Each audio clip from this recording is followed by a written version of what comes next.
গাজীপুর উপজেলার রাখালিয়াচালা এলাকায়। আসলে আপনি জানেন যে গত কয়েকদিন আগে যে উচ্ছেদ একটা অভিযান হয়েছে, এই আতঙ্কেই কিন্তু আজ ভূমিহীনদের যে আতঙ্কেই কিন্তু ওই যে উচ্ছেদ অভিযানের যে বন্ধের দাবিতে কিন্তু রাখালিয়াচালা আজকে কিন্তু এই ভূমিহীনদের যে সমাবেশ বা আন্দোলন সম্মেলন যে শুরু হয়েছে। আমি দেখাতে চাই যে যে ভূমিহীনদের যে যারা রয়েছে তারা কিন্তু আহ, তারা আজকে এখানে আহ, সম্মেলনে সফল হওয়ার জন্য তারা বিভিন্নভাবে এবং তারা আন্দোলন করে যাচ্ছে। আমি এখন একটু কথা বলবো যে কেন আপনারা এই আন্দোলন।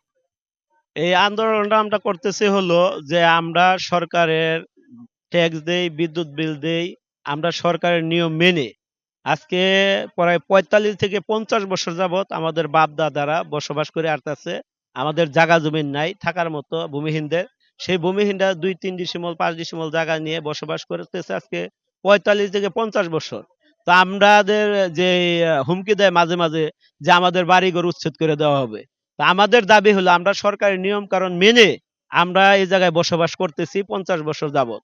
এবং ১০ লক্ষ রোহিঙ্গা যদি বাংলাদেশে থাকতে পারে, সরকার পালতে পারে, তাহলে আমাদের ভূমিহীন যাদের জায়গা জমি নাই, কিছু নাই, তারা এই দেশের ভোটার, এই দেশের নাগরিক, তাহলে আমরা কেন থাকতে পারবো না? এটা হলো আমাদের দাবি। যে আমরা সরকারের কাছে আহ্বান জানাতে চাই এবং বন উপদেষ্টার কাছে আমরা আহ্বান জানাতে চাই ডক্টর ব্যারিস্টার চৌধুরী ইশরাক আহমেদ সিদ্দিকীর মাধ্যমে, যে আমরা ভূমিহীনরা যে যে অবস্থানে বসবাস করতেছি সেই অবস্থানে যাতে আমরা থাকি, সরকারের পক্ষ থেকে যাতে আমাদের কোনো নির্যাতন করা না হয়, এটা হলো আমাদের দাবি। আসলে যে বিষয়টা জানিয়েছেন যে ৪০ বছর যাবৎ কিন্তু তারা এই এখানে বসবাস করছেন। আমি আরেকজনের সাথে কথা বলবো। আসলে আসলে কেন আপনারা এই এখানে।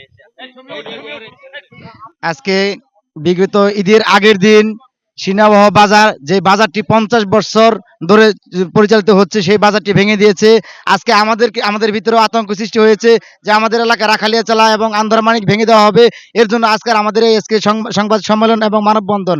আমরা ভূমিহীন নিয়ে থাকতে চাই, আমরা এই দেশে যদি, বাংলাদেশে যদি 10 লক্ষ রোহিঙ্গা বসবাস করতে পারে, তাহলে আমরা বাংলাদেশের নাগরিক হয়ে কেন এই দেশে বসবাস করতে পারবো না?